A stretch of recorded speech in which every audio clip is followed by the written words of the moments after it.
Et bonsoir à tous, enfin bonjour à tous, ah là là je fais toujours l'erreur. Bonsoir à tous, bonjour à tous et bienvenue sur Gridfall, votre émission musicale en compagnie de Mara Kadiri. Aujourd'hui, l'outrophile a dû s'absenter car elle a des petits problèmes de santé et elle nous reviendra très vite parmi nous.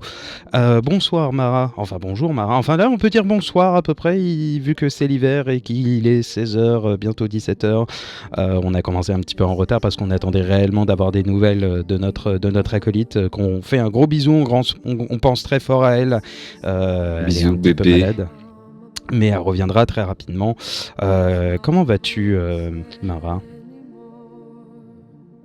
Je suis prêt à lâcher des balles perdues comme certains lâchent d'autres munitions à des endroits non prévus. Ah Voilà. là là là là là là. Ah ouais. Pas de référence particulière, hein, bien entendu, hein, nous ne visons personne. Ici, nous sommes dans l'amour. Et donc oui, on vous rappelle Gatefall, votre émission donc musicale qui apparaît donc sur Twitch tous les vendredis à partir de 15h30 normalement. Et là, nous avons donc commencé plus tard, mais nous sommes quand même réunis aujourd'hui pour parler de pas mal de choses, pas mal de sujets. À savoir qu'on va parler de pas mal de domaines. Et oui, coucou YouTube. Et donc, on vous encourage à venir sur Twitch pour avoir un tout petit peu plus de contenu, en sachant que on tient quand même à faire une petite annonce. Le mois de décembre, ça va être donc la partie où on va avoir donc un peu plus de... ça va être un peu plus léger en termes de contenu, étant donné qu'on nous sommes un petit peu plus indisponibles tous. Donc il va y avoir toujours du contenu, je l'espère, mais ce ne sera peut-être pas aussi interactif que d'habitude, vu qu'on ne sera peut-être pas sur Twitch. Je ne sais pas encore comment ça va être fait. On est en train de voir exactement comment ça va se passer. En tout cas, voilà, on va essayer de gérer toutes ces choses-là. Une petite sélection de news, ça c'est déjà une chose. On a un petit peu moins d'albums à review parce que, alors, il faut le dire, C'est on un fait peu en fonction de vache-maigre, ce qui nous intéresse et de ce qui peut être bon à review. Et le fait est qu'effectivement, il y a des choses qu'on n'avait vraiment pas envie de review. Il y avait des trucs sans intérêt et les quelques trucs entre guillemets intéressants, eh bien, vous allez les avoir et c'est juste 2 albums. Voilà. Est-ce qu'on commencerait pas par la première news, Mara? Alors Ah, moi. déjà, en préface, on ne va pas review l'album de Danny Brown qui est sorti aujourd'hui, on n'a pas le temps, hein. Concrètement, quand on fait une review, on prend le temps d'écouter les albums, pas qu'une seule fois en règle générale. Tout à fait. Donc l'idée c'est d'avoir quelque chose qui soit un tant soit peu intéressant parce que bon, s'en tenir à du très général, c'est pas ce qui nous intéresse. Donc l'album viendra à la prochaine émission qui sera très certainement diffusée dans des conditions plus particulières parce qu'elle risque de ne pas être en live du fait de l'absence de l'outrophile et de moi-même. Voilà.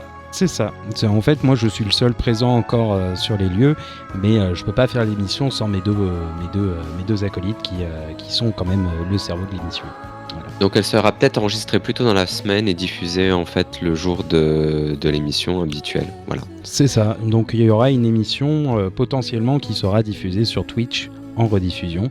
Donc il n'y aura pas d'interactivité, mais on essaiera quand même de bien faire, de vous offrir quand même du contenu. Et puis moi je serai peut-être dans le chat à vous suivre et donc à regarder l'émission avec vous pour voir si tout se passe bien au niveau de la diffusion. Ça sera la première fois que je vais faire ce genre d'exercice, donc je ne sais pas du tout comment ça va se passer.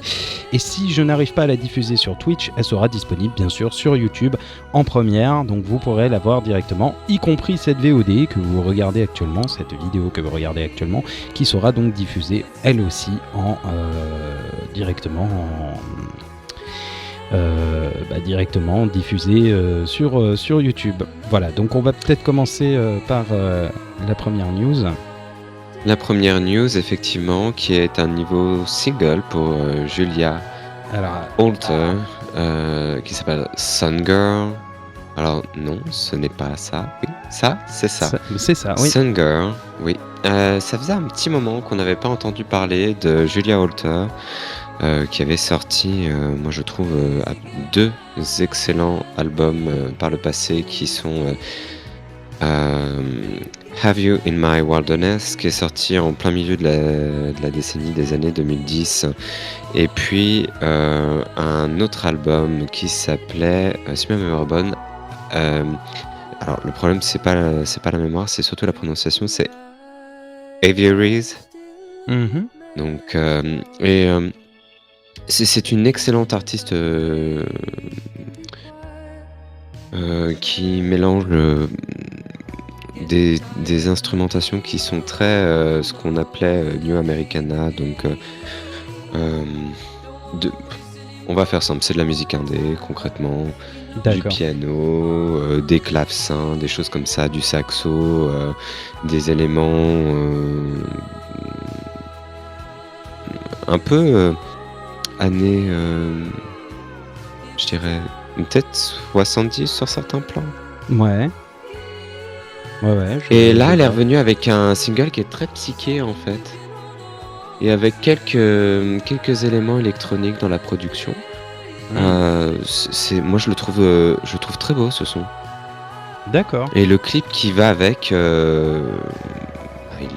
est juste mignon. Bon, c'est une petite animation choupinette, c'est sympa. C'est vrai qu'il est plutôt beau. Tu me l'avais montré parce que tu voulais avoir mon avis justement sur réellement à quoi, qu'est-ce que j'en pensais en fait de la réalisation. Je t'avais dit ouais, c'est sympa comme tout. Et puis au niveau musique, ouais, c'est pas mal aussi. Donc c'est sympa. Tout à fait. Voilà. Tu veux qu'on passe à la suite ? Il n'y a pas d'annonce d'album pour le moment, mais à suivre, parce que, je veux dire, en général, quand elle revient avec un single, elle s'amuse pas à faire un enchaînement de singles abscons et puis passer à une nouvelle ère, entre guillemets. Donc, à suivre. Tout à fait. Bonsoir. Et bonsoir l'outrophile qui est quand même présente dans le chat. Bonsoir à toi. Bonsoir à toi. Et donc, ouais, tout à fait. Pas d'annonce d'album pour l'instant. On va attendre où ça mène. En tout cas, il y a un single que vous pouvez entendre en fond pour ceux qui sont sur le stream et puis même pour ceux qui seront, à mon avis, sur la vidéo YouTube. On va passer. Oui. J'allais juste dire un truc en y repensant. En fait, la musique est aussi solaire que le titre. Et ça fonctionne bien. Ok. Ouais, en plus c'est très efficace durant cette période d'hiver en fait. Donc oui, on a besoin de chaleur. Tout à fait. On va peut-être passer à la suite avec donc un autre single. Oui, le nouveau single de Yaeji qui, alors bon, pareil, c'est complètement détaché d'une quelconque sortie d'album, puisque l'album qu'elle a sorti est sorti du coup plus tôt cette année, et c'était, si ma mémoire est bonne, With Hammer. Alors je n'ai pas de notes forcément, donc je vous fais ça un petit peu au feeling. C'était un excellent album d'ailleurs, With a Hammer, excusez-moi. With a Hammer. C'était un excellent album de musique électronique. Yaeji est une excellente productrice, hein, et ça c'est quelque chose que je lui ai toujours reconnu. Peu importe ce qu'elle a essayé de faire, la drum and bass, la house, les choses un petit peu plus left field comme on dit, un peu plus expérimentales, un peu moins conventionnelles entre guillemets. Ça a toujours, il y a toujours eu du soin avec Yaeji, peu importe que ce soit les EP ou les albums. Et donc il y a eu cet album qui était sorti un peu plus tôt, et là elle est revenue avec un single. Manifestement, ça se pose là un peu comme étant un résumé de ce qu'elle sait faire depuis le début de sa carrière, avec sa progression artistique. C'est pas le single le plus intéressant de toute sa discographie, mais c'est sympathique, c'est léger, ça fait du bien.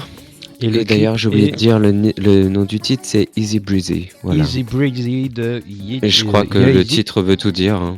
C'est léger. Ouais, c'est très léger, et en plus le clip est particulièrement psychédélique, je trouve. C'est le clip avec des accélérés de partout, et c'est ça, non ? Si je me souviens bien. Si c'est bien ça que... C'est une possibilité. Non, je suis pas sûr. Mais c'est celui avec Keiji qui est habillé en maid et qui est sur une trottinette, qui mange des Le bananes. voilà, ouais, tout à fait, Derrière, on le voilà. voit. Ah oui, exact, oui, ce clip est psyché, filmé à la Il est GoPro, drôle. ouais, Oui, avec le petit chien, il est drôle. c'est mignon. Ouais, C'est c'est mignon, c'est inoffensif et ça réussit bien. Puis c'est une bonne productrice en plus, donc à voir à la suite ce qu'on peut, ce que ça va donner. Est-ce qu'il y a eu un album d'annoncer? Bah, comme je viens de le dire plus tôt, en fait, il n'y a pas eu d'annonce d'album en particulier, Excuse-moi. étant donné que de toute façon, l'album est sorti plus tôt cette année, du coup. Donc, D'accord, ok. ça n'a Donc c'est absolument rien à voir avec ce qu'il y avait dans l'album, puisque ce n'est pas dans l'album à proprement parler. d'accord, ok. Mais c'est un single en dehors de la l'album. promotion de With a Hammer. Voilà. Donc on va laisser Easy Breezy derrière et on va s'attaquer un petit peu au lourd du sujet, hein. Le sujet de ce soir, à savoir la nomination des Grammy et la liste complète pour 2024. Oh. Et je pense que Mara, tu as quand même pas mal de choses à te dire. Alors le mieux, ça serait que je fasse un truc pendant parce que là l'article et techniquement ce que j'ai à vous montrer a peu d'importance. Donc je vais te laisser commencer à faire une petite introduction pendant que moi je prépare le truc de mon côté. Les Grammy, c'est quoi? C'est un peu, entre guillemets, l'événement qui résume ce qui a le plus vendu et ce qui a été... Enfin, pas ce qui a nécessairement le plus vendu, mais ce qui a suggéré le plus d'attraction sur le plan de la communication dans l'industrie musicale. Voilà. Et je pense qu'il n'y a pas de meilleur descriptif, parce que je devais faire quelque chose de plus acerbe, je dirais que c'est juste une énième atrocité de l'humanité perpétrée de manière annuelle. Ça a au moins l'avantage d'être clair. Mais après, ce qu'il faut reconnaître, c'est que de toute façon, les Grammy, c'est une représentation aussi de l'industrie et aussi de ce qui intéresse le public. Et ça, bon, de toute façon, on peut pas non plus toujours cracher dessus. Il y a pas que du mauvais, mais c'est vrai que bon, quand on regarde les grosses catégories, on peut pas s'empêcher d'avoir des petits moments de pardon. Parce que forcément, c'est toujours décevant, mais d'un autre côté, bon, ce qui passe à la radio, c'est ce qui est sélectionné, quoi. Voilà, c'est tout. Tout à fait. Ouais, non, les Grammy, c'est un petit peu... Alors, je viens de lire, est-ce que c'est les Oscars de la musique? Je dirais que c'est encore différent, parce que en fait... Est-ce que ça récompense toujours les bonnes choses? Non. Est-ce que ça récompense... c'est compliqué en fait. Non, puis...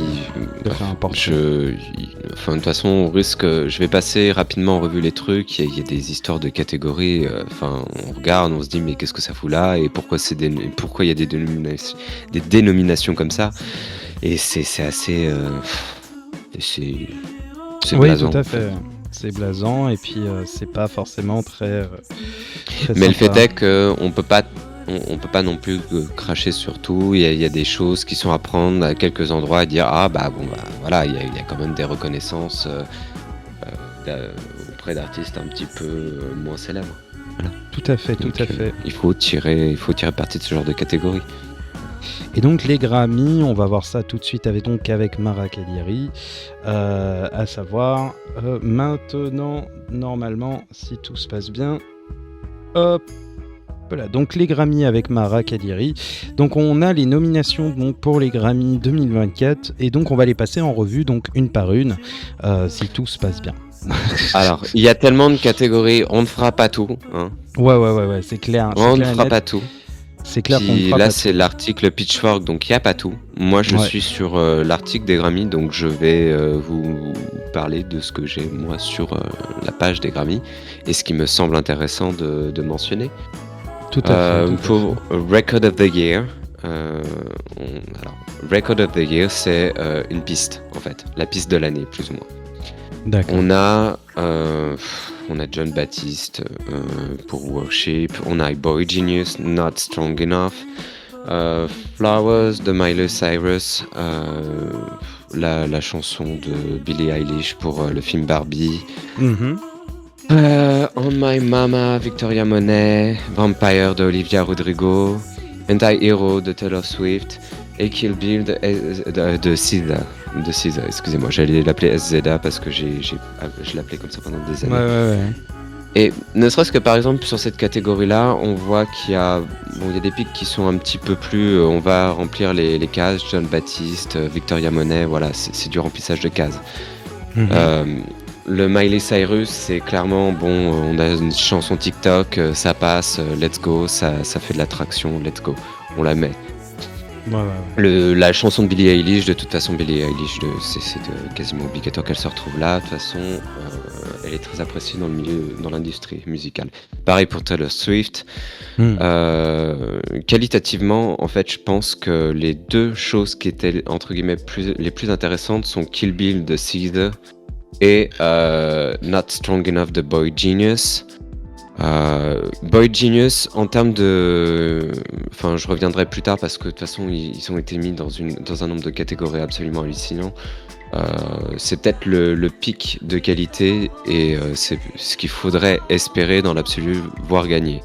Maintenant, je pense qu'on risque plus de se retrouver avec une Olivia Rodrigo ou une Taylor Swift ou alors une SZA, mais c'est pas sûr. D'accord, ok. Ensuite, on a Album of the Year. Alors, Album la of the différence Year, entre Record of the Year et Album of the Year, tiens, c'est par exemple. Bah, c'est ce que je viens de dire, c'est qu'en fait, Record of the Year, c'est une piste, Album of the Year, c'est l'album complet. C'est un album complet, d'accord, ok. Donc, on a Boy Genius, The Record, on a Janelle Monáe avec... alors, je ne sais pas si c'est Monáe qu'on dit ou Monáe. Janelle Monáe. Monáe, ok. The Age of Pleasure. Ensuite, on a John Baptiste avec World Music Radio. On a Lana Del Rey, Did You Know That There's a Tunnel Under Ocean Boulevard. Ensuite, on a Miley Cyrus avec Endless Summer Vacation. Olivia Rodrigo avec Guts. Ensuite, on a SZA avec SOS. Et ensuite, on a Taylor Swift avec Midnight. Et donc, qu'est-ce que t'en penses, toi, Mara? Parce que moi, à vrai dire, sur toutes les musiques qui ont été citées, j'en connais, enfin sur tous les albums qui ont été cités, j'en connais deux, perso. Mais je les connais pas parce que je les ai forcément écoutés à mort, mais parce que j'en ai entendu parler, surtout. C'est des albums qui font très souvent parler d'eux. Mais qu'est-ce que t'en as pensé, toi, de cette sélection? Il y a 3 albums qui sont, on va dire... ont un peu plus d'intérêt parce qu'ils ont mérite de ne pas tomber dans une quelconque banalité. On a The Record, Boy Genius, on a Did You Know That There's a Tunnel Under Ocean Boulevard de Lana Del Rey. Ah, le titre est long, hein. The Age of Pleasure. Ouais. Pour moi, ce sont les 3 albums qui ont le mérite d'avoir un peu plus d'intérêt, même si le problème du Janelle Monáe, c'est que ça sonne comme une mixtape et c'est comparé à ce qu'elle a pu faire auparavant, c'est comment dire, sur le plan artistique, c'est beaucoup moins intéressant. Voilà. Ouais. Bah, maintenant, ça reste un album qui s'écoutait bien et ça passait bien. Maintenant, il y a d'autres albums, SZA, pourquoi pas, mais l'album est trop long. Et pour moi, il est pas assez consistant, donc je le vois pas passer. Taylor Swift, il y a plus de risques. Pas plus de chance, excusez-moi. Enfin, risque ou chance, ça dépend comment on le perçoit, ouais, c'est choix, ce que j'allais dire, hein, c'est au choix. Si vous aimez bien Taylor Swift, c'est de la chance. Si vous n'aimez pas Taylor Swift, on a le droit de ne pas aimer un artiste, hein. Le seul truc qu'il y a, c'est n'allez pas l'harceler. Pour moi, ce qu'il y a de plus probable en termes de victoire, c'est Olivia Rodrigo avec Guts ou Midnight de Taylor Swift. Voilà, mais je m'avancerai pas. Ensuite, on a Song of the Year. Je sais pas si tu veux tous les passer en revue, mais là... Je vais quand même marquer une distinction, quand même, parce que Song of the Year... ça rappelle Record. Oui, mais parce qu'en fait, la façon dont ils jugent Track of the Year n'est pas la même.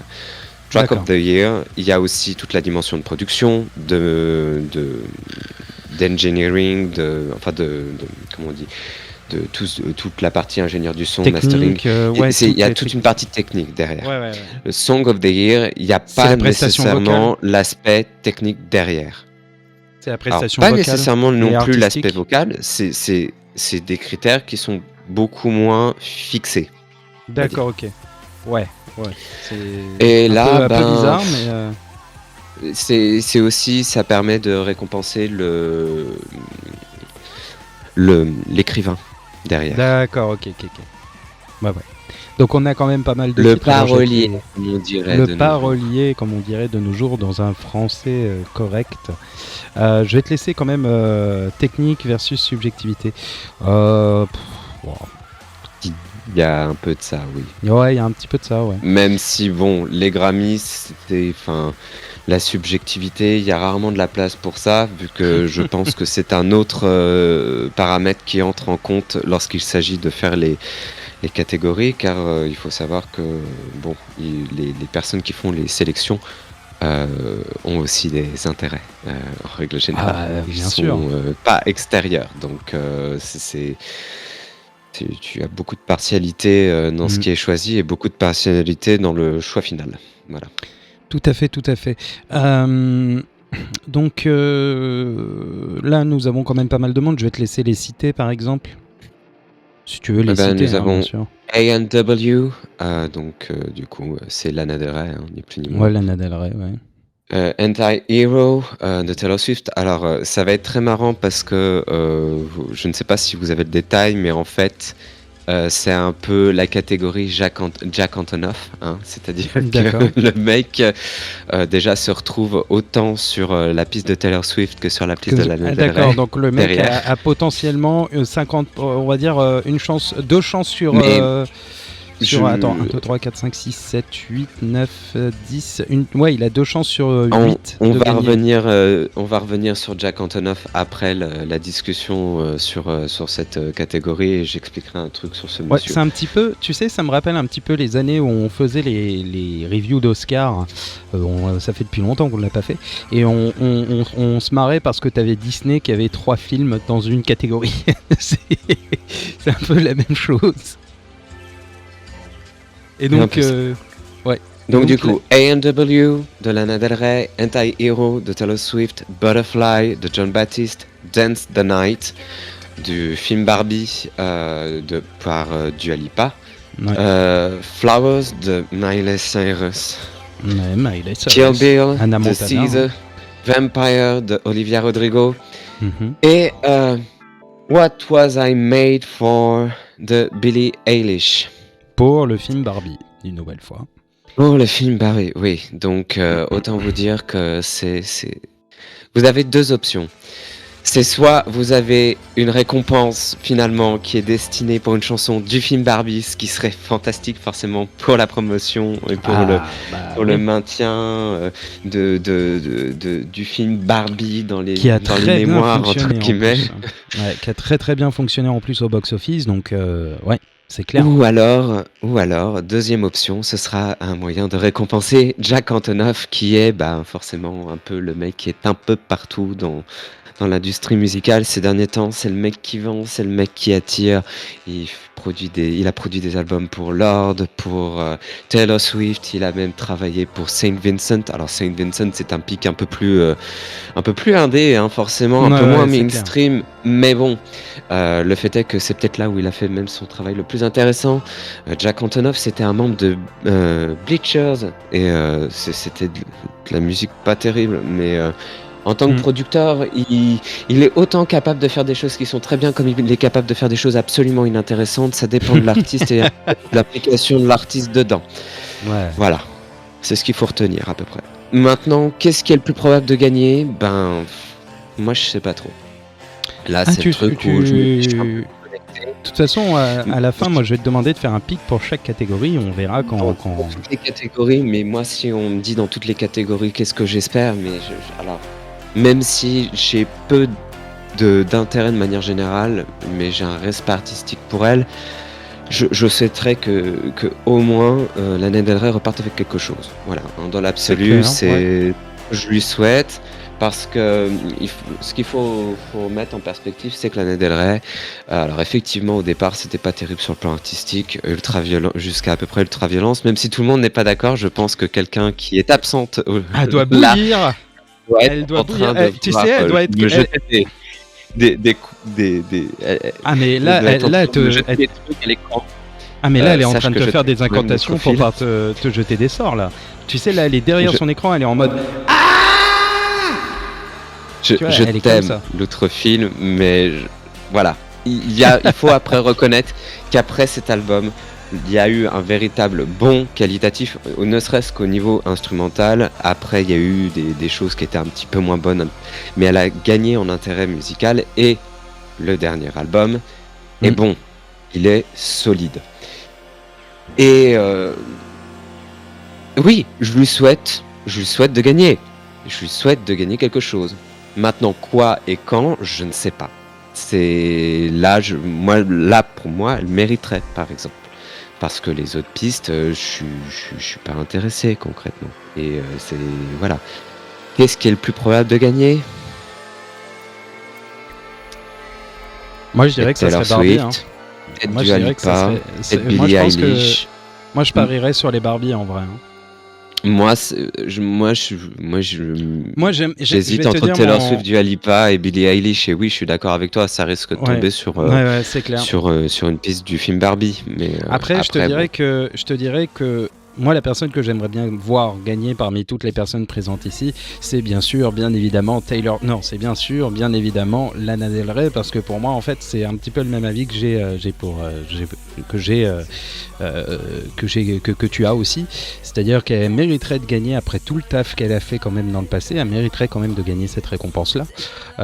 Et en plus, A&W, je l'ai écouté et c'est une piste qui est tout à fait efficace et sympathique à écouter, donc mérite. Donc ouais, même si la logique voudrait que ce soit, enfin surtout la logique des Grammy voudrait que ce soit Billie Eilish, soit Dua Lipa qui remporte, le choix de Gatefold sera donc Lana Del Rey pour Alors, ce prix-là. après, Même c'est si pas dit pour Billie Eilish parce que le fait est que Billie Eilish, elle est un peu en retrait en ce moment parce que forcément, elle a pas vraiment une grosse actualité musicale. Mais pourquoi pas? Pourquoi Ouais. pas? À voir. Donc on va repasser, on va continuer. Best New Artist, donc ça c'est à mon avis l'artiste qui vient d'être découvert cette année. Donc on a Coco Jones, Gracie Adams, Fred Again avec 2 points. On a Ice Spice, on a Jelly Roll, on a Noah Kahan et on a Victoria Monet. Et on a The War and Treaty. Techniquement, qu'est-ce que toi tu verrais gagner là-dedans, Mara? Honnêtement, je vais te dire un truc, j'en sais rien et je m'en fous. C'est une catégorie que je trouve toujours assez hasardeuse. Il y a des années où en fait t'as des artistes qui ont sévi depuis je ne sais trop combien de temps, qui se retrouvent dans cette catégorie et qui sont en mode Best New Artist. Et tu fais pardon, mais qu'est-ce que c'est que ça? Et là, en fait, concrètement, je pense qu'en fait, concrètement, ça risque d'être Ice Spice qui remporte le prix. Ah ok, ouais. Je pense, oui. Parce que elle sévit dans l'industrie en ce moment, elle attire du monde, elle est sur pas mal de featuring, ouais, voilà. Mais maintenant, si on me demande un avis personnel là-dessus, j'en ai strictement rien à foutre et concrètement, pour moi, c'est une catégorie qui ne devrait pas exister. Ah ok, carrément. Donc on va passer à Producer of the Year, donc le producteur de l'année en non classique, donc parce qu'il y a aussi la catégorie classique. Donc on a. Ouais, mais la catégorie classique, voilà, tu m'as compris.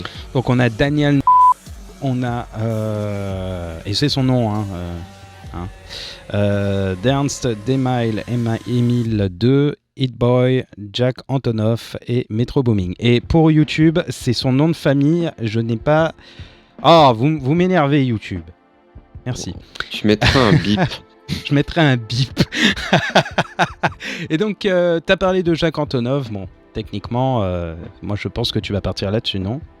Qu'est-ce que tu veux qu'on dise? Qu'est-ce que tu veux? Bah, pas grand-chose, hein. C'est lui qui est prévu à gagner. Moi, le seul truc, c'est que... Alors, il est sélectionné notamment pour son travail sur l'album de Lana Del Rey et le travail qu'il a fait pour The 1975. Si on doit parler du taf sur 1975, c'est probablement pas un mauvais travail de production, mais l'album est pas bon. Donc concrètement, s'il est sélectionné pour ça et pour ses talents de producteur, bon, ok, soit, ça me va. Maintenant, bon, c'est vrai que si on se focalise sur le travail pour l'album de Lana Del Rey, ok, d'accord, pourquoi pas. Metro Boomin, qu'est-ce que tu veux? Oui, c'est un mec qui sévit dans l'industrie, voilà. C'est pas lui qui avait bossé sur l'OST du film Spider-Man? C'est Ou bien qui avait bossé avec James possible. Blake, il me semble. Tu veux que je ne sais check plus exactement. rapidos? Non, j'ai un doute et je vais pas te mentir. Le Spider-Man c'est- Into the Spider-Verse? Pour moi, c'est Jack Antonoff qui va emporter et c'est à la limite ce qui me semble le plus raisonnable, hein, concrètement. Parce que la Même personne si- qui est... Même Oui. si Monsieur Daniel, Daniel N, on va l'appeler, Ouais, Daniel N. il a bossé pour Caroline Polachek et Welcome to My Island est un très bon album. Voilà. Donc pourquoi pas, si ça peut permettre de mettre en avant d'autres travaux de production, pourquoi pas. Moi je dis let's go. Et donc on va passer à Songwriter of the Year non classical, donc toujours dans le non classique, avec Edgar Barrera, Jesse Joe Dillon, on a Justin Tranter, on a Shane McAnally, et on a Taron Thomas. Alors dans les écrivains, c'est peut-être le rôle qu'on connaît, donc le songwriter, c'est peut-être le rôle qu'on connaît le moins dans le monde de la musique en vrai. On connaît beaucoup de producteurs, mais très peu de songwriters en vrai. Mais ça après c'est parce que de toute façon tout ce qui est étape de création musicale, c'est toujours mis en retrait et ça en fait ça fait partie des choses où concrètement t'as ton Grammy, la personne récupère son truc, tu fais ok d'accord on est content, il a récupéré son truc, on passe à la catégorie suivante. Et ben on passe à la catégorie suivante. Non, qui tu Oui, vois mais gagner, en vrai. fait, je vais même te dire, c'est globalement ça, parce que, enfin, bon, j'ai envie de te dire, c'est comme voir Diane Warren monter pour récupérer son Grammy. Je veux dire, on s'en bat les couilles. On va passer donc à la C'est suite. bien en fait pour eux parce que ça leur met en valeur leur travail, mais d'un autre C'est côté, clair. Il n'y a pas une certaine reconnaissance chez les écrivains dans le domaine de la musique ils sont pas assez mis en avant de En manière avant, ouais. générale dans dans l'industrie pour qu'on puisse vraiment en parler, parce que finalement. ouais. C'est la chose qui est, c'est la chose qui est Qui est un peu mise en sous le retrait, tapis, quoi. hein. Ouais, Et c'est clair. en fait, ça aurait un intérêt s'il y avait des interviews et s'il y avait une valorisation des personnes qui sont derrière, avec des émissions, des choses comme ça, si vous voulez. Tout à Mais fait, là, dans tout à l'absolu, fait, en ouais. fait, avec la façon dont est configurée l'industrie musicale, il n'y a pas grand intérêt à en parler. Parce que Ah, il c'est faudrait prendre du temps, en fait, pour en parler. Et il faudrait... Malheureusement, je pense que c'est très difficile à faire. Alors, Best Pop Solo Performance, je vais lire donc les artistes. Billie Eilish, What I Was High Made For, donc du film Barbie, Doja Cat, Paint the Town Red, Miley Cyrus, Flowers, Olivia Rodrigo avec Vampire et Tyler Swift avec Anti-Héros. Qu'est-ce que t'en penses ? Écoute, le plus probable, c'est que ça joue entre Billie Eilish, Olivia Rodrigo et Taylor Swift, et puis voilà. Ouais, c'est le trio. Il y a pas... de toute façon, je pense que... on va pas se mentir, je pense que Taylor Swift va repartir les mains pleines. Et puis c'est tout. Voilà, c'est Ok. comme. Il y a des artistes comme ça il y a des années où tu vois que t'as d'autres artistes qui sont en retrait parce qu'ils n'ont pas eu d'actualité musicale. Donc ça va se focaliser sur ce qui reste, quoi. Et Taylor Swift, bon, on va pas se mentir, aux États-Unis, elle vend énormément d'albums. Elle vend Hmm. énormément d'albums. Ensuite, on a donc Best Pop Duo Group Performance. Normalement, ouais, c'est bon. Alors là, je vais te laisser le dire. Vas-y, à ton Alors, tour de lire. Thousand Miles de Miley Cyrus, featuring Brandy Carlile. Candy Necklace de Lana Del Rey, featuring John Baptiste. Never Felt So Alone, Labyrinth, featuring Billie Eilish. Karma, Taylor Swift featuring Ice Spice. Ghost in the Machine, Steether featuring Phoebe Bridgers. Bah, moi, je te dirais que ça serait Taylor Swift. Vu ce que t'as dit avant, ça serait Taylor Swift avec Ice Spice. Oui, mais qui- dans le fond, je Moi, pense j'aimerais. que... dans le fond, j'espérerais que ce soit Lana Del Rey. Ouais, pareillement, ouais. Et je vais être particulièrement méchant, je pense que le featuring de Steether avec Phoebe Bridgers ne mérite pas d'être dans cette liste. Mhm. C'était clairement une piste oubliable et inintéressante. Et de toute façon, voilà, je n'apprécie pas particulièrement la musique de Phoebe Bridgers. Même si je sais que c'est quelqu'un qui intéresse énormément de personnes dans l'industrie musicale. Et grand bien lui fasse. C'est ce qu'il faut retenir. Donc on va espérer que ce soit Lana Del Rey, mais je pense que Taylor Swift et Ice Spice risquent de l'emporter. Quand on vous a dit que ça allait être le gros de l'émission, c'est le gros de l'émission. On est déjà à 23 minutes d'analyse des Grammy, donc on va continuer. Hein. Best Pop Vocal Album. Donc là, on a Ed Sheeran avec Subtract, on a Kelly Clarkson avec Chemistry. Elle continue encore de faire de la musique, Kelly Clarkson. Incroyable. Miley Tu Cyrus sais, c'est avec, pas parce que c'est pas parce qu'en fait les gens n'ont plus autant d'aura en succès. fait sur le plan Ouais. international qu'en fait aux États-Unis il va pas y avoir une récompense. Ah ouais, non, mais Kelly Ça Clarkson, c'est toujours l'aspect très paradoxal dans ce genre d'émission, c'est que enfin de ce genre d'émission, dans ce genre de cérémonie, de c'est cérémonie, que ouais. tu as des trucs qui sont. Mais en fait, de toute façon, c'est très centré États-Unis. Et donc, ce que toi, tu penses C'était une petite blagounette après. Hein, valable que moi j'ai sorti, hein. n'est pas nécessairement ce que tu vas retrouver ailleurs. Voilà. Alors, Kelly Clarkson, bon, oui, bah, enfin, je pense que les stands de musique pop diraient que c'est une floppeuse. Hein, et oui, c'en est une. Miley Cyrus, Endless Summer Vacation, Olivia Rodrigo avec Guts et Taylor Swift avec Midnight. Il y a un moment donné, il faudra bien que Miley Cyrus reparte avec quelque chose parce que sinon, t'as son père qui va faire moins. Attends, Donc, je ne sais pas si ce sera, je ne sais pas si ce sera là. C'est quoi déjà C'est son Billy prénom? Ray. Hein. Billy Ray, c'est ça. Donc, C'est Billy Ray. est-ce qu'elle repartira à ce moment-là avec un truc? Ben, peut-être, ou pas. Maintenant, je vois pas Ed Sheeran repartir avec quelque chose, sachant que, bon... je crois qu'il y a beaucoup de personnes qui sont d'accord pour dire que c'est de la grosse bouse. Voilà. Pour être poli. Mais oui, bon, peut-être Miley Cyrus, peut-être Taylor Swift. Mais vous allez voir, hein, ça va être que ça hein, pratiquement pendant toute l'émission. C'est qu'on va dire peut-être Miley Cyrus, peut-être Taylor Swift, parce que de toute façon, ils vont les avoir foutus partout parce que les Grammy. Je te laisse donc Best Dance Electronic Recording, c'est toi Mara, à ton Alors, tour. c'est là que c'est intéressant parce qu'en fait, c'est les catégories où en règle générale, vous avez pas que de la merde. Ah, c'est incroyable. Écoutez bien.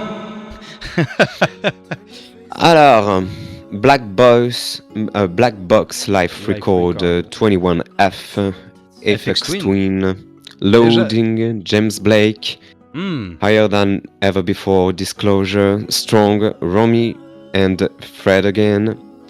Et Rumble, Skrillex, Fred Again and Flow Down. Alors, là, c'est la qu'est-ce qui catégorie va où on gagner? discute. C'est là où tu dis, je ne sais pas. Je ne sais pas non plus. moi, personnellement, j'adorerais que ce soit James Blake Loading, tu vois, qui remporte, parce que ça serait Mais parce que la piste incroyable. est géniale. Et parce que la piste est géniale, la incroyable. prod est superbe. On a fait la La review. progression et la progression de la piste est ouf et c'est le genre de piste que j'adore chez James Blake. Oui, avec le genre de construction qu'il a fait par exemple avec Love Me in Whatever Way qui était sorti sur son 3e album. Ouais, avec une mélodie qui rentre en tête et qui est vraiment bonne. Et surtout une construction qui est très très bonne. Donc moi j'adorerais que ce soit James Blake Loading parce que déjà j'aime beaucoup l'artiste. Merci Marin, vu que c'est lui qui m'a fait découvrir cet artiste. Et puis en même temps, je dirais que ça se bagarre entre 3 albums, à vrai dire. Bah après, c'est pas les albums, attention. C'est des recordings, donc c'est une piste pour. Une piste, ouais. Voilà. Mais ça se bagarre entre 3 pistes. Ça se bagarre entre 3 pistes. J'ai l'impression. Aphex Twin, James Blake ou alors Disclosure. Ouais, c'est ce que j'allais dire, ouais. Voilà. Ouais, ça se bagarre entre les deux. Après, Skrillex, Fred Again, Flow Down, moi perso, je l'ai pas écouté. Et Romy, Fred Again, Strong, j'ai pas écouté. Alors, le truc qu'il faut remettre en perspective, c'est que tu as Flow Down sur Skrillex, sur la piste de Skrillex, et Flow Down. C'est un mec qui sévit sur la scène de la dub. Ouais. On le voit sur les pistes de The Bug et les trucs comme ça. Il a un flow d'enfer. Et il a une présence de fou sur les pistes. Quand il apparaît, c'est le mec, il pose, tu sais que c'est lui et tu fais wow, allez, c'est parti. Ouais. Donc, ne serait-ce que pour lui, je dirais, ce serait sympa pour lui. Maintenant, James Blake. Voilà, j'espère pour James Blake. Aphex Twin, voilà, il a eu, il en a beaucoup. Voilà quoi, il y a un moment donné, tu peux laisser la place aux autres, s'il te plaît. On t'aime, mais voilà, laisse la place aux autres, s'il te plaît, bibou. Donc James Blake qu'on aimerait bien voir gagner, et après pour vous dire un vainqueur, on reviendra dessus juste après vu qu'on va passer tout en review. Best Pop Dance Recording, donc on a Baby Rexha avec David Guetta, One in a Million, Calvin Harris featuring Ellie Goulding pour Miracle, David Guetta, Anne-Marie and Cole Leray pour Baby Don't Hurt Me, Kylie Minogue pour Padam Padam et Troye Sivan pour Rush. Disons que rien qu'en fait d'avoir cité tous ces noms, en fait, je pense que je vais aller faire un PET scan lundi. Pareillement. Passons à la suite. Parce que je pense que je vais avoir un gros problème. La tête de Mara quand il a entendu Kylie. Ah là là. Non, mais c'est pas que Kylie, il y a tout, il y a rien qui va là, c'est Ouais, non, c'est pas terrible. En fait, voilà, on va pas se mentir, ce qui mérite de gagner concrètement là-dedans, c'est Rush de Troye Sivan. Et c'est le moins pire. Ce que je pense qu'il va gagner, c'est probablement ça. Maintenant, ce que j'espère qu'il ne gagnera pas, c'est David Guetta, on va pas se mentir, Kylie Minogue, parce que je suis désolé, mais alors d'ailleurs c'est mon rent du soir, les pistes TikTok de 2 minutes avec des structures de merde, non. Padam, c'est de la merde. C'est de la pure merde, c'est un étron, c'est probablement une des pires pistes que j'ai pu entendre de Kylie Minogue. Et ça me fait chier de le dire parce que Kylie Minogue, c'est une des rares pop stars qui fait de l'électropop pour lequel j'ai un peu d'affection parce que elle a une recette musicale qui en règle générale fonctionne bien. Et là, le problème, c'est que cette piste-là, elle me file la gerbe. Alors, petit aparté, c'est le poison. Alors, l'autre fille qui nous dit à l'écrit, c'est le poison actuel de la musique mainstream, j'en ai trop marre. Et si tu veux en parler, l'outrophile, sache que la porte est toujours ouverte vers le studio, t'as juste à te ramener et je fais une petite modif et on est parti. Best Dance Electronic Music Album avec... Alors là, il y a un sacré choix, je te laisse le dire parce que le choix est... on sait déjà qui va gagner malheureusement, mais le choix est bon. Alors, Playing Robots into Heaven de James Blake, For That Beautiful Feeling, The Chemical Brothers, Actual Life 3, je vais pas dire les dates, c'est bon, j'ai autre chose à foutre, Fred Again, January. KX5 by KX5 et Quest for Fire de Skrillex. Ouais.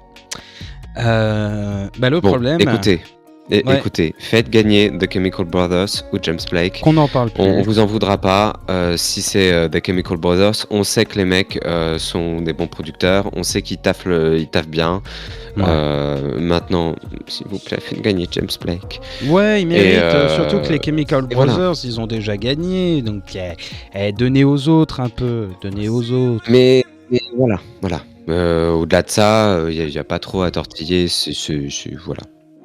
Alors, Best Rock Performance, Arctic Monkeys, Sculpture of Anything Goes, Black Puma avec More Than a Love Song, Boy Genius avec Not Strong Enough, Foo Fighters avec Rescued, et ensuite on a Metallica avec Lux Eterna. Bon, il y a de fortes chances qu'ils nous fassent gagner Foo Fighters ou Boy Genius. Ouais. Voilà. Ou Metallica. Reste, le Foo Fighters, il n'y a pas eu de mauvais retour globalement sur le Foo Fighters. Le Boy Genius, oui, pourquoi pas. Ouais. Rock Album avec Foo Fighters, But Here We Are. Ensuite, on a Greta Van Fleet avec Starcatcher. On a Metallica avec 72 Seasons. On a Paramore avec This Is Why. Et on a Queens of the Stone Age, In Time New Roman. C'est dans cette police qu'ils ont dû écrire. Dans l'absolu, alors on va dire le moins pire. Le moins pire qui puisse gagner, ce serait Queens of the Stone Age, Paramore ou Foo Fighters. D'accord, ok. Peut-être le pic le plus qualitatif, ce serait peut-être l'album de Paramore. C'est ce que j'allais dire, en vrai. Parce que, alors on aura beau les associer au film de merde Twilight, ils ont step up quand même leur taf. Donc le dernier album est loin d'être dégueulasse et pourquoi pas. Maintenant, le truc qu'il faut pas voir remporter, c'est Greta Van Fleet. C'est un étron. Voilà.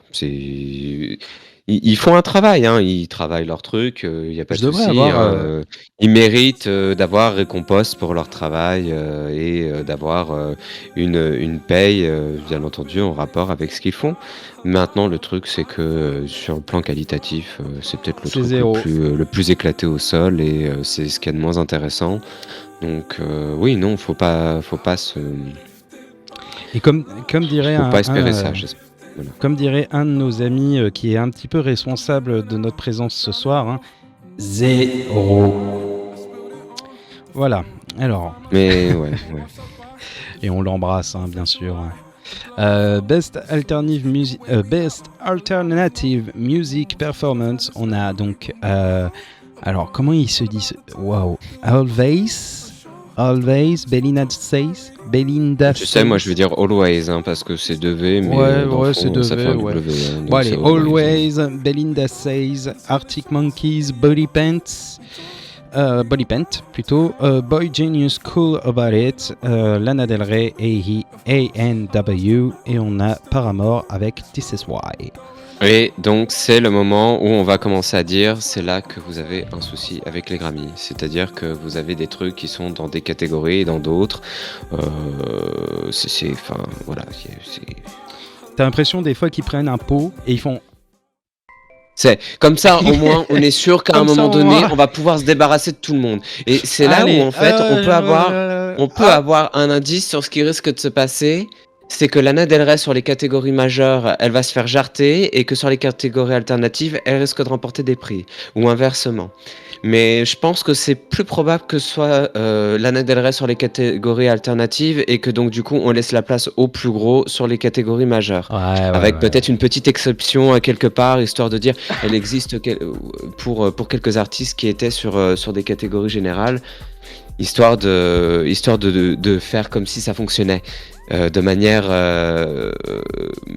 comment dire, à la méritocratie, enfin au mérite, voilà. Hein. Ouais, méritocratie, à la méritocratie, oui. Oui, au mérite. Mais comme dirait Donc du l'outrophile, coup, c'est l'alternative, c'est une catégorie poubelle, comme elle a dit. C'est un petit peu là où on met tous les artistes qui... Et hop, et on tire un mais truc. on va faire simple, s'il vous plaît. S'il vous plaît. Pas Arctic Monkeys. Alors, ils sont pas mauvais dans leur milieu, mais, s'il vous plaît, pas eux. Pas eux, c'est bon. Ah, Enfin, à titre personnel, j'ai atteint un point de saturation avec eux. Et, ouais. c'est pas que je les aime pas, mais c'est juste j'ai atteint un certain point de saturation à partir du moment où ils ont commencé avec leur délire de crooner là. Donc on est sur Donc, l'autre mais catégorie. et puis, Ouais. mais en fait, il y a un autre pic où c'est par pitié, s'il vous plaît, non, pas Boy Genius. Ils sont dans toutes les catégories du monde. Ou alors faites quelque chose de cohérent, s'il vous plaît. Après, Donc, oui, Lana Del Rey mm, ou Paramore, au choix, faites ce que vous voulez, mais s'il j'ai vous hâte plaît, il y qu'on a des parle de trucs la cool. prochaine Faites. catégorie là. Best Alternative Music Album. Alors dedans, on a quand même Arctic Monkeys avec The Car, on a Boy Genius avec The Recall, on a Gorillaz avec Cracker Island, et on a Lana Del Rey avec Did You Know That There's a Tunnel Under Oceans Boulevard, et on a PG Harvey avec High Inside the All Years Dying et All Year Dying. Et le truc, c'est qu'on a quand même le pire, parce que je me permets de le dire réellement, et regardez, je vais même mettre le pire album de Gorillaz. Non, non, je suis pas d'accord. Ouais, Alors là, par Cracker contre, Island, il est pourri, non, je c'est suis pas le pire. désolé. C'est pas le pire, c'est pas le pire, c'est pas le pire. Là, on va se fâcher. Il y a d'autres albums qui sont sortis Attends. auparavant et Oui. après Plastic Beach qui sont bien pires que Ah Cracker oui, non, mais Island. Gorillaz, Non, ils non, sont non, dans non, une non, non, pente non, non. descendante. C'est quand même un album qui est pas bon. Qu'est-ce qu'il fout là? Qu'est-ce qu'il fout là? Non, On est il est d'accord pas là-dessus. bon, on est d'accord, mais c'est pas Voilà. le pire album de la Non, discographie faut- de Gorillaz, je l'album tiens à le qu'ils avaient dire. fait juste. S'il faut qu'on j'avoue. ait un débat, s'il faut qu'on ait un débat et s'il faut qu'on se batte, je tiens à te le dire, je suis prêt à me battre. Ce n'est pas le pire album. C'est un mauvais album, c'est clairement inintéressant, mais non. On ne peut pas dire que c'est le pire album de Gorillaz, c'est interdit, je pense Oh que... là là là là. Non, non, non, non, non, non, non, non, non, non, non. J'ai détesté cet album, mais Oui, du plus oui, profond il de est mon être. Ah bon, mais c'est pas La le seule pire. musique qui est ok, C'est pas c'est le la pire. musique où il y a Thundercat dessus. Sinon, le reste, c'est poubelle. Non, mais Humans était pas bon non plus. Human, c'était pas bon du tout. La seule piste qui Il était bonne, était c'était pire celle avec que Jack tout. Black. Il était pire que tout. Celle avec Jack Black était tout. rigolo. C'est tout. C'était probablement leur moins bon album. Et il faudrait tant que Faut le- Gorillaz... Gorillaz nous avait habitués à du lourd, hein. Plastic Beach et tout ça. Faudrait... Oui, faut se mais réveiller, non. hein, les gars. Hein. Ils avaient fait des albums qui étaient consistants jusqu'à Demon Days, et après ils ont sorti Plastic Beach, qui est un putain de bon album concept, gros panel de choix de son, il est super bien, c'est le meilleur album de leur discographie, point final.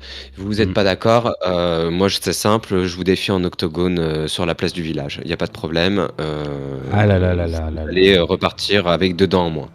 Ah là là là là, les menaces, les menaces. Maintenant,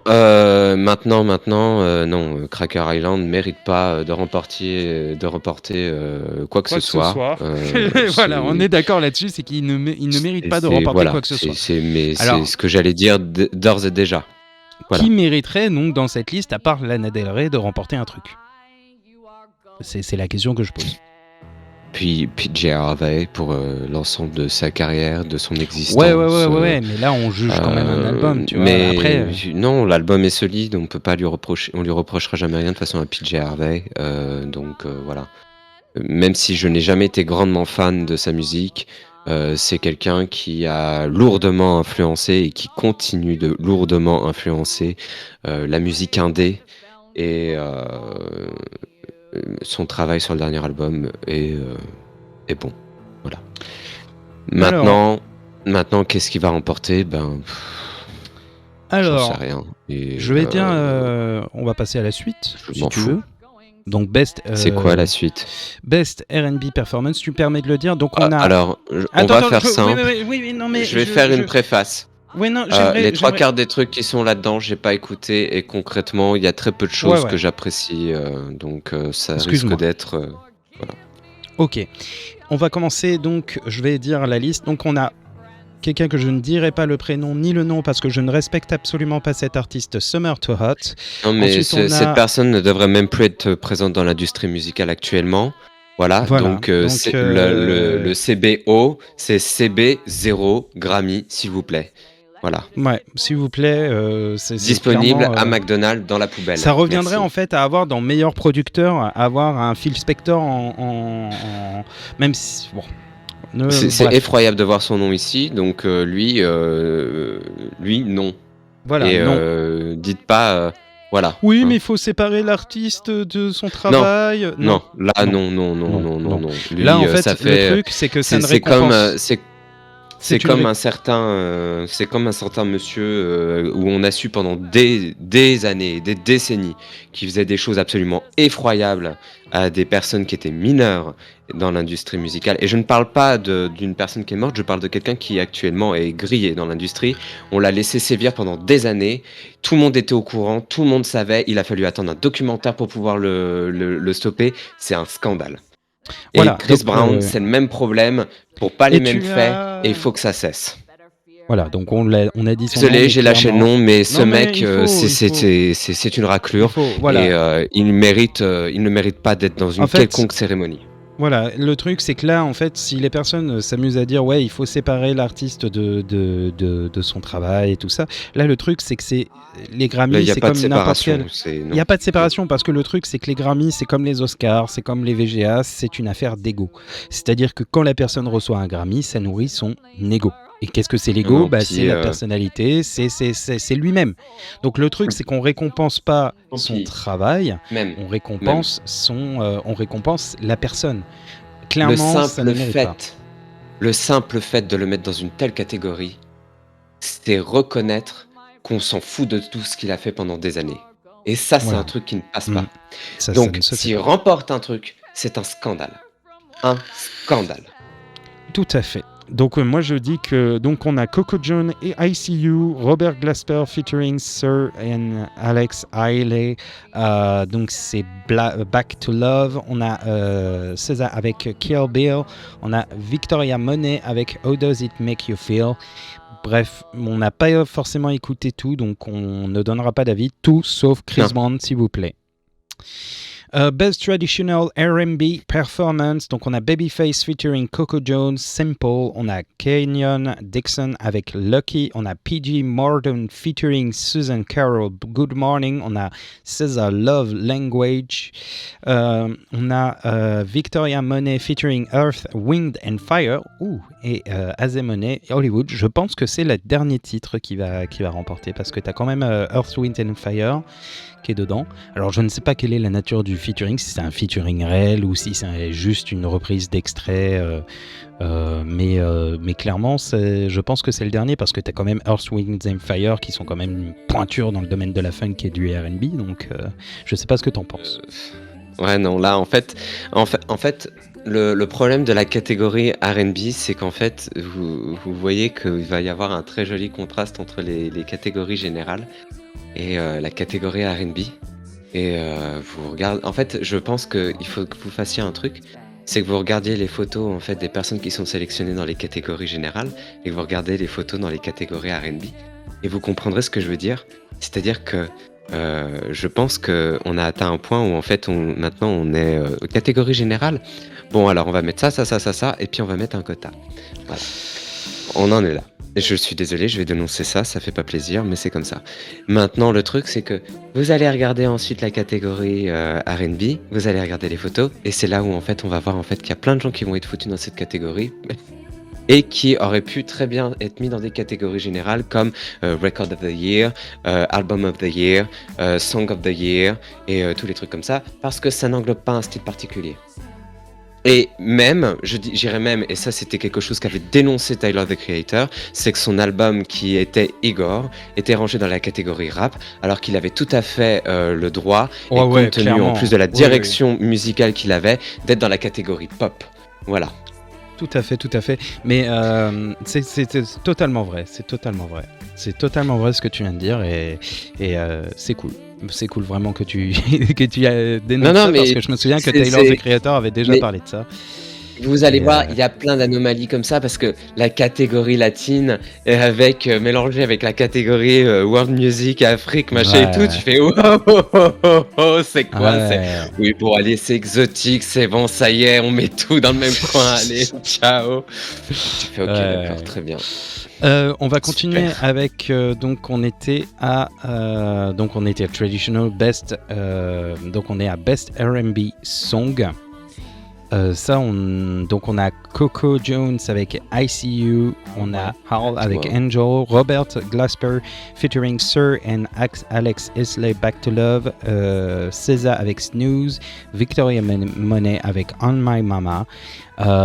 Qu'est-ce que t'en penses, Mara? Pareil, tu sais pas trop? Mais en fait, voilà, moi le souci avec SZA, c'est qu'elle est dans toutes les catégories et que pour le coup, je sais pas si c'est vraiment l'endroit où j'ai vraiment envie de la retrouver. Voilà. J'ai pas envie de me battre concrètement.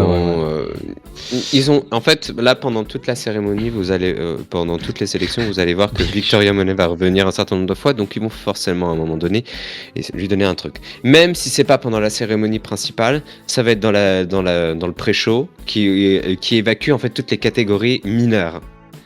Après, donc là, même s'ils gardent un certain pool de catégories mineures pour pouvoir en fait faire des pauses entre les catégories majeures, c'est un truc, c'est incroyable. Ouais. Voilà. Mais voilà. Ouais, alors là on va passer donc à une autre catégorie où il y a une autre personne qui actuellement a des accusations quand même très graves envers lui, des accusations qui sont un petit peu les mêmes, enfin qui sont pas tout à fait les mêmes que Chris Brown, mais donc on va parler donc de Best Progressive R&B Album avec Diddy, The Love Album of the Greed, qui est donc l'album de P. Diddy qui est actuellement accusé de trucs ignobles, donc clairement il ne mérite pas de remporter quoi que ce soit. S'il vous plaît, pensez aux victimes, c'est voir quelqu'un avec un trophée en mode hey, regardez, l'industrie me récompense. Non merci. On a Terrace. C'est un crachat à la figure. Ouais. Terrace Martin et James Fauntleroy avec Nova. On a Janelle Monáe avec The Age of Pleasure. On a SZA avec SOS. On a Six Lack plutôt avec Since I Have a Lover. Qu'est-ce que vous voulez que je vous dise? Comme tu l'as dit, SZA est partout. Moi je pense qu'elle risque plus de gagner ici parce que je pense que l'album de Janelle Monáe risque de repartir. Enfin, il a peu de chances de repartir avec quelque chose. Ouais.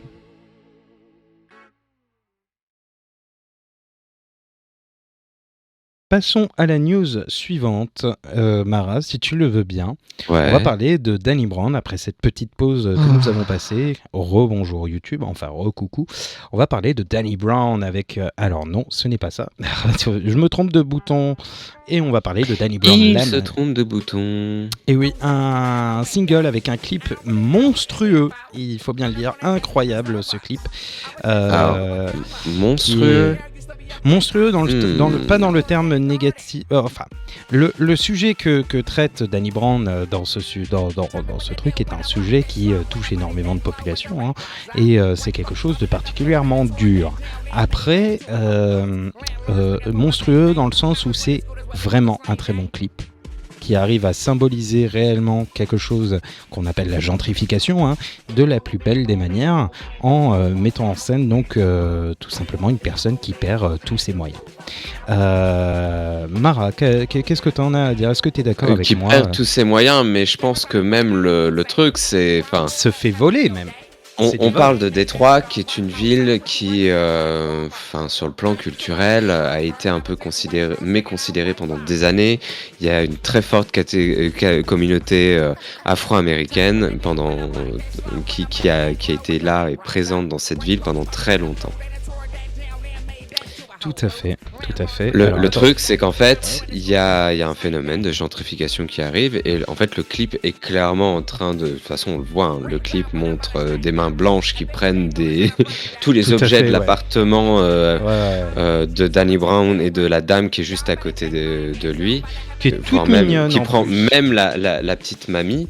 Et l'idée, c'est finalement Détroit a subi une Bah, a subi, transformation ouais. démographique complète Mm. et toutes les personnes qui vivaient initialement ici, ont fini par être dégagées. Ouais. Je crois que c'est le meilleur terme. Ont fini par être dégagées par divers biais de pression sociale et financière.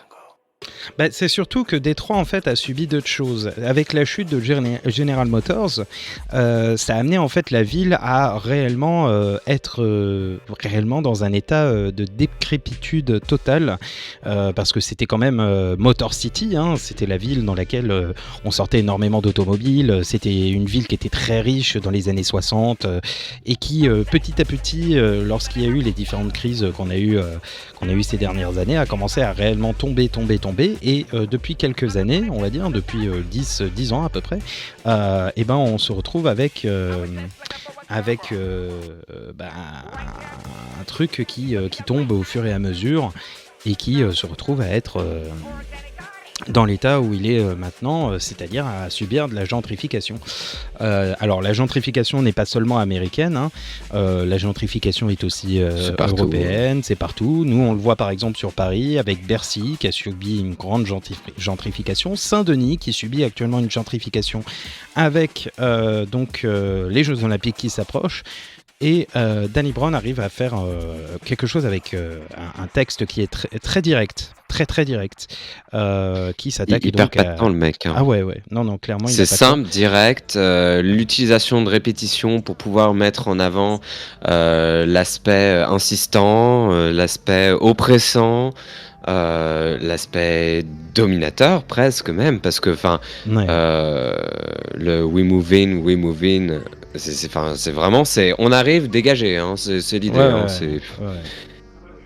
Et il y a un truc que j'aime beaucoup dans cette We move in, piste, we c'est move la in, you production. move out. Ouais, la production est incroyable aussi. Ouais. La production, c'est une production qui est extrêmement légère, mais le travail de percussion est déjà magnifique. Et je la trouve sombre, cette piste est pourtant très légère et minimaliste et il y a des choses, la façon dont sont agencés les éléments qui donnent mais un poids malgré tout et une intensité à l'ambiance et à l'atmosphère, c'est assez incroyable. C'est vraiment une très bonne piste. Très très bonne piste et l'album est sorti aujourd'hui. Donc on peut pas vous en parler encore maintenant. Mais Non, vraiment, non. vraiment, on va le faire. On va le faire. Ouais, Promis. c'est clair et net. Promis. C'est clair et net qu'on va le faire et clairement. Le mec a sorti de façon 2 singles qui sont très bons et de toute façon on peut pas passer à côté. Il a eu une année Danny Brown vraiment très intéressante sur le plan artistique parce qu'il a déjà sorti un album avec JPEG Mafia, ce qui était Scaring the Hose. Ouais. Et qui était excellent aussi dans son propre domaine avec ses productions lo-fi saturées, quelque chose qui est un album atypique. Et là, il revient avec quelque chose qui est peut-être beaucoup plus proche de ce qu'on attend d'un Danny Brown à l'époque de. Qui est très sombre, un peu comme il a pu faire avant l'album précédent. Donc, ouais, à voir. J'ai plus le nom, je suis désolé. Attends, est-ce que ça me dit quelque chose? Mais Atrocity Exhibition? Alors, Atrocity Exhibition, c'est probablement un de ses meilleurs albums, mais c'est l'album, oui, c'est à peu près dans cette même, on va dire, vibe, même si le choix de direction musicale n'est pas la même. Ok. Voilà. Ok. Et donc, on va continuer avec donc les reviews d'albums. À savoir qu'on va continuer avec la première review d'album, à savoir Pink Pantheress avec Even Knows. Mara, qu'est-ce que tu as à dire de cet album? Alors bon, déjà ce qu'on va dire, c'est que déjà l'album il est sorti le 10 novembre 2023, hein, pour ceux qui voilà. Qui est Pink Pantheress. Je pense que si vous avez écouté un peu la radio ou les médias sur internet, il y a forcément un moment où vous êtes tombé pendant l'année sur quelque chose qui s'appelle Boys a Liar Part 2 featuring Ice Spice. Ok. C'est le truc qui a sévi sur TikTok, qui a sévi partout. C'est loin d'être dégueulasse en vrai, hein. C'est plutôt une piste sympa, légère, mais voilà. Le fait est que elle a été matraquée dans tous les médias possibles et imaginables. Et en fait, du coup, à l'issue de ça, nous avons un album qui est sorti qui s'appelle Heaven Knows. Et comment dire, vous avez une collection de beats type drum and bass, un peu de house par moment, j'ai vu. Ouais. Et puis ça reste quelque chose de très orienté, je trouve, dans une sorte de fantasme des années 90 et et du début des années 2000, qui est très évocateur de quelque chose de très léger, presque très aquatique, aérien, presque du domaine du jeu vidéo par moment. Ouais, jeu vidéo, onirisme, tout à fait. Mais ouais, voilà. En tout cas, en termes de son, c'est comme ça que j'arriverai à le décrire le plus proprement. Et vous avez une performance vocale qui est très, très légère, très presque enfantine, je trouve, la voix très, très douce, même trop douce à titre personnel. Là, je m'en tiens du descriptif avant de vous donner mon avis, mais je pense qu'on va passer directement à l'aspect critique. Je trouve que c'est un album qui, certes, arrive à ne pas perdre de temps et à ne pas se... C'est dur d'en parler parce que en fait c'est dur de ne pas être méchant avec l'album. Moi il y a un souci, c'est-à-dire qu'en fait, voilà comment je vais le formuler. J'ai parlé de format TikTok avec Boys a Liar Part 2 et je pense que les 3/4 des pistes en fait rejoignent à peu près ce format-là, c'est-à-dire quelque chose qui tient globalement moins de 3 minutes. Et c'est une c'est une tendance, excusez-moi, que je trouve particulièrement agaçante. Tout à fait. Ça ne permet pas de vraiment s'installer dans quoi que ce soit, et je trouve que ça ne permet pas de développer suffisamment les pistes. Et des fois, il y a des trucs, tu fais « Hein ? Pardon ? Mais pourquoi ?» C'est vrai, en fait c'est même peut-être le seul défaut que je donnerais à l'album, c'est que les pistes elles sont courtes, mais courtes de fou. Il n'y en a pas une seule qui en fait il n'y a pas une seule piste qui laisse le temps à la construction. Il y a pas que ça pour moi. Si ma mémoire est bonne, The Ace utilise le même type de rythme qu'on peut retrouver à un moment donné dans Boys a Liar, et ça se sent, et en fait c'est quelque chose qui est particulièrement désagréable chez certaines artistes et chez certains artistes, quand en fait tu vois que c'est « Ah, cette chose a plu sur cette piste, je vais le réemployer dans cette piste pour faire plaisir. » Parce que c'est un truc où tu fais « Ouais, en fait t'es en train de recycler une recette et tu te dis c'est facile. » Et c'est quelque chose que je n'aime pas. Tu trouves Et ça ce feignant ou tu trouves ça je agaçant? je trouve ça fainéant. Mais là, en D'accord. fait, heureusement, c'est sur une piste.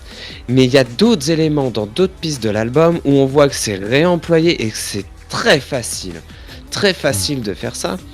Et que finalement, les pistes se résument des fois à des gimmicks, des choses qui sont très accrocheuses, des hooks, qui, mais qu'au final, il n'y a pas grand-chose derrière et on fait ah ouais, d'accord. Et sinon, une structure marrante, je sais pas, un truc un tant soit peu sympa, c'est possible. C'est possible. Hmm. Ah non, non, bah, tant pis, hein. Et puis il y a des trucs, j'ai du mal à comprendre. Par exemple, on va en parler. Bury Me featuring Kelela. Ça fait, je crois, 2 minutes 31. Ouais. Et juste après, vous avez Internet Baby Interlude. Internet Baby Interlude est littéralement plus longue, alors que c'est une interlude. Ouais, Elle ouais, est plus longue ouais, que le ouais, ouais, featuring avec Kelela. Tu ouais, ouais, fais ouais, dans tout à quelle fait. logique, c'est quoi? Alors en fait, interlude, c'est pour le fun, juste une mise en forme. C'est quoi le bail en fait? Tout à fait, ouais, tout à fait. C'est vrai que ça m'avait choqué. Ouais, non, en fait, non merci. Et il y a moi je trouve qu'il y a des pistes des fois où en fait tu finis par juste avoir du mal à les identifier. Tu passes d'un truc Ouais, à un autre ouais, et tu ouais, ouais, fais c'est ouais bon, vrai. c'est pas marrant. C'est vrai que Et le truc, la construction de moi je trouve l'album est que pas géniale. tu passes après le featuring de Kelela, tu as Internet Baby et après c'est ça, c'est en fait c'est très compliqué à décrire parce que pour moi il y a deux parties où il y a des problèmes. La première partie, moi je trouve pas, elle est pas marquante du tout globalement. Another Life featuring Rema, c'est une introduction qui se vaut, mais en fait le plus intéressant dans cette piste, c'est l'introduction de la piste et après ça tombe en chiottes. True Hmm. Romance, c'est plat. Mosquito, c'est plat. The Asshole, c'est plat. Nice to meet you, ça a été le truc, ça m'a fait mal parce que la piste est pas très intéressante, mais le featuring avec enfin, la piste est pas très intéressante, mais elle est pas désagréable. Et puis soudainement, t'as Central C qui arrive en featuring, et là le mec, tu fais, mais il a quoi lui? Il lui arrive quoi? Il Hmm. existe pas. Et en fait, la piste, mais dès qu'il arrive, boum, perte d'énergie totale, tu fais, mais qu'est-ce qui se passe dans cet album? Mais qu'est-ce qui se passe? Et Totalement j'ai d'accord. vraiment eu du mal à me dire, mais qu'est-ce qu'on écoute et pourquoi en fait les gens sont tous en chien sur l'album? Parce que alors concrètement, la deuxième partie de l'album, je la trouve moins dégueulasse, mais malgré tout, je le seul son que j'arrive vraiment à dire, ah, c'est une piste sympa, c'est Capable of Love, mais c'est parce que le hook est tellement marquant qu'en fait tu fais, ah, cette piste est bien. Hmm. Alors, c'est peut-être la chanson que j'ai préférée le plus dans l'album, Ouais. mais le reste de l'album, je suis vraiment, mais j'arrive pas à dire je n'aime pas, mais j'arrive pas à me dire je suis marqué ou touché par quoi que ce soit. Ouais, ouais, je vois, je vois, je vois. Je vois. Et c'est ce qui est dommage. C'est dommage. C'est clair, c'est clair. Je pense qu'en fait, le P qu'elle avait fait avant était peut-être, sur certains moments, un peu plus fragile. Mais par contre, il avait le mérite d'avoir quelque chose de plus brut et de plus intéressant.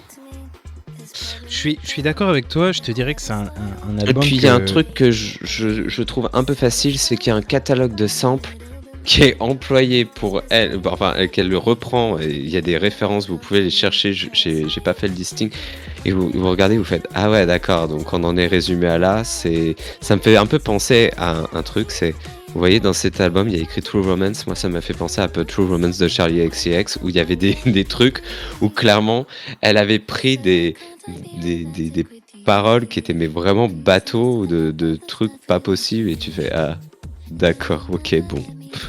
C'est d'accord, c'est facile. Mais je trouve que c'est vraiment l'album de la facilité et on va, alors certains diront ah oui mais elle fait des références de niche. Je suis pas si certain qu'on puisse appeler ça des références de niche. C'est pas parce Ouais, que ouais, t'as ouais. pris un sample de synthé que tu l'as ralenti parce que c'est une piste de jeu vidéo que c'est facile. Et c'est pas parce que t'as repris des paroles d'une piste, machin, que c'est pour autant une preuve de génie. Non, pour moi, c'est du niveau de Charlie XCX époque True Romance, c'est de la facilité. Et à l'époque, on va pas se mentir, Charlie XCX, elle en a pris des trucs dans la gueule à l'époque. Et à juste titre. Moi, ce que j'en ai pensé de l'album, alors je l'ai écouté 2 fois pour être bien sûr de ce que j'en ai pensé. Et tu te souviens de ce que je t'avais sorti sur cet album? Je t'avais dit que c'était Je me bizarre. rappelle pas. Bah, je t'avais sorti que c'était de la musique à TikTok et on en avait discuté justement. Et je t'avais dit c'est de la musique à TikTok un peu. Et c'était un peu. Après, j'ai réécouté l'album une nouvelle fois. Je l'ai pas trouvé en fait. Je l'ai pas trouvé désagréable, tu vois. C'est pas un album qui est désagréable, à part dans sa construction. C'est-à-dire qu'on passe en fait de tout à rien.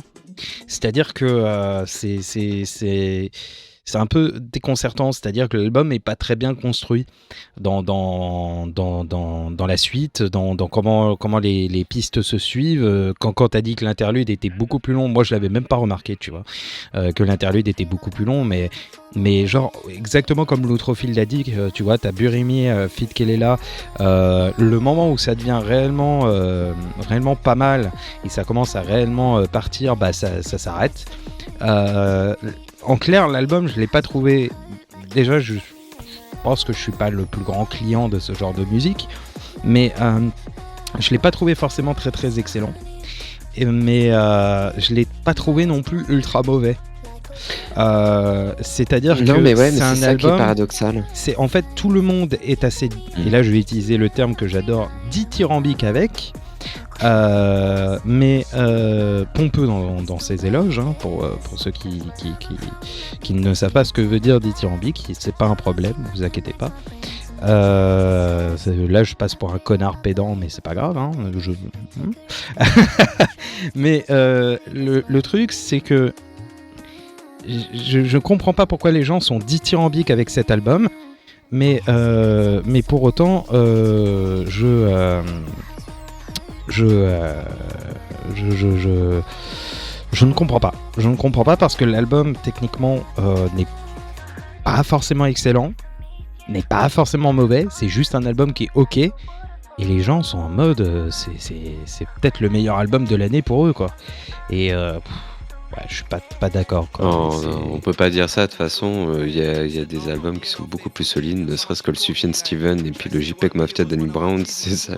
Ça a mis 15-0 à l'album. Ouais, clairement. Donc, voilà, il n'y a pas à discuter 50 ans à ce sujet, mais c'est vrai que l'album, ça fait partie de ces albums que je considère avoir un ventre mou. Et c'est vraiment dommage. C'est vraiment dommage. Tout à fait. On va passer à l'album suivant si tu le veux bien. Hein, si ça tu marche. te sens chaud. On va passer à du rap d'initié. Hein. Du très grand rap d'initié. Ah ouais, du gros rap d'initié. Vraiment incroyable. On va passer donc à Aesop Rock avec son album qui s'appelle Integrated Tech Solution, un album de rap East Coast, complètement East Coast. Et franchement, c'est pas mal du tout, hein, en vrai. Oh, il est excellent l'album en termes de production, il est assez impressionnant.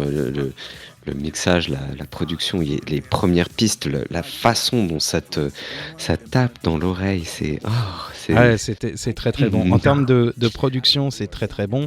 En termes de musique, en termes de paroles aussi, le travail d'écriture, il est monstrueux. C'est-à-dire que Aesop Rock utilise des métaphores pour parler de sujets de société, mais il utilise une manière extrêmement subtile qui fait qu'on a l'impression des fois qu'il dit n'importe quoi, mais en fait ça a du sens. Et il se permet même dans une de ces pistes qui, Mara et moi, nous font beaucoup rire, de faire un rent complet contre des... Je te laisse le dire, Mara, vas-y. Contre les colombes. Contre des colombes, voilà. C'est marrant. Voilà. Et l'écriture est vraiment, comme dit l'Outrophile, le point fort de cet album. La production est géniale. On a des featuring qui sont vraiment très très bons, très très bien choisis.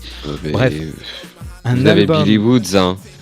Billy Woods, c'est quand même une sacrée figure du rap, du rap underground et qui a un flow, une présence quand il fait du taf, c'est assez impressionnant. Écoutez la discographie de Billy Woods si vous avez l'opportunité, il y a des pépites. Il y a des pépites dans sa discographie, vraiment. Mais ouais, clairement Aesop Rock, un album de rap East Coast, parce que le Aesop Rock, c'est donc un producteur de hip-hop qui est de New York, si je ne dis pas de bêtises, et qui taffe depuis pas mal d'années quand même. Il a travaillé sur pas mal de choses. Mais en fait, quand tu regardes, Aesop Rock est un mec qui, tu regardes la carrière, il a pratiquement 30 ans de carrière. Ouais, c'est ça, il a commencé en 97. Il a commencé en tout cas en 97. Ouais. Tu sens que le mec il dose. Et il sort pas d'album souvent, donc là vous avez un album qui vient de sortir et il en sort pas souvent, parce que depuis 97 il en a sorti que 8 albums solo. Et 3 EP. Donc clairement il sort quand il sent que c'est prêt. Par contre, un point sur l'album, il faut le digérer, il est long. 1h04 d'album. Pistes, hein. Vous avez 18 pistes, 1h04 d'album. Il est je vais pas te mentir, je l'ai écouté 2 fois, mais je l'ai écouté 2 fois en 2 fois. Je l'ai écouté toujours en 2 parties, et dont une fois d'affilée et une autre en 2 parties, parce que il faut le manger, l'album. Il faut le manger. Mais sinon, c'est un très très très bon album de rap d'initié. Très très bon album. Franchement, j'ai bien aimé, j'ai bien kiffé. Le travail d'écriture est incroyable. Le travail sur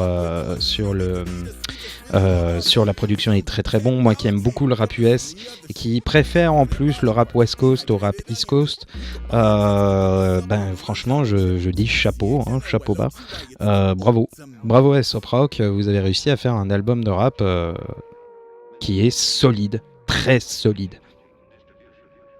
Très très solide. Bravo. T'as quelque chose à rajouter, Marin ? Je pense que ma piste préférée est VTJazz. Je te dirais que l'avant-dernière piste. Ouais, je vois parfaitement ce que tu veux dire. Je te dirais que ma piste préférée, ça serait... il y en a beaucoup, c'est ça le truc. Il y a un truc que je trouve particulièrement marrant, c'est le rent sur Van Gogh. Oui, incroyable le rent sur Van Gogh. Il parle de la vie de Van Gogh en parlant qu'au départ, il aime pas particulièrement Van Gogh, mais qu'un jour, il a décidé d'aimer une peinture en particulier. Et il se rend compte qu'en fait le mec il est passé pour un zéro pendant je ne sais trop combien d'années jusqu'à sa mort. Ouais, et je te dirais que mes pistes préférées, il y en a 2. C'est On Failure justement et la suite Solid Gold qui est juste après. Tu vois, ces 2 pistes-là, pour moi, sont excellentes. Elles se suivent parfaitement, tu vois. Contrairement à l'album qu'on a parlé avant, Pink Pinterest, on est face à 2 pistes qui se suivent parfaitement, tu vois. Qui se suivent comme une piste. Et on parle de pistes qui font 1 minute 59 pour On Failure, qui est un interlude, et 2 minutes 25 pour Solid Gold. Donc, en vrai, ouais. Tu vois ce que je veux dire ? Oui. Les 2 pistes se suivent parfaitement bien et je trouve ça très très drôle. De toute façon, les 4 dernières pistes se suivent, toutes les pistes se suivent parfaitement bien, quoi. Et franchement, on est face à un album très solide. La seule piste que j'ai pas aimée, mais alors pas du tout, c'est Bermuda. Bermuda est pour moi peut-être la piste la plus agaçante. En featuring avec Léa Lani ? Oui, tu sais, c'est le... Je supporte pas la chanteuse. Elle a une façon de chanter qui m'irrite au plus profond de moi-même. Je suis en mode non, s'il te plaît, arrête. J'ai envie de passer la chanson quand je l'entends. C'est vraiment très désagréable. Et par contre, il y a un truc avec Aesop Rock, c'est qu'il y a un côté très old school dans sa manière de travailler, dans son album de rap, tu sais, dans la production. On est dans quelque chose de très, très old school dans le style. Je sais pas si tu vois ce que je veux dire.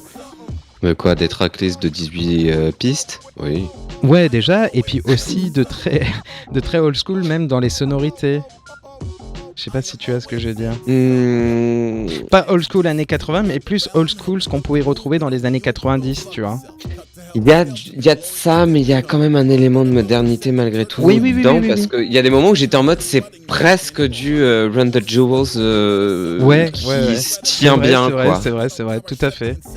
Il y a des moments où t'entends des petits rythmes, tu fais on est à deux doigts d'avoir une petite abrasion, et en fait non, il maintient le truc bien sous contrôle, en mode et tu fais d'accord, non, il va pas non plus jusque là.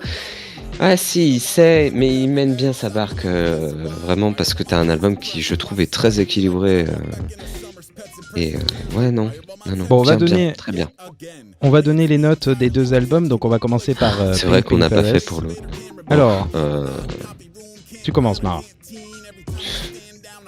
Pour Pink Pantheress. Ouais.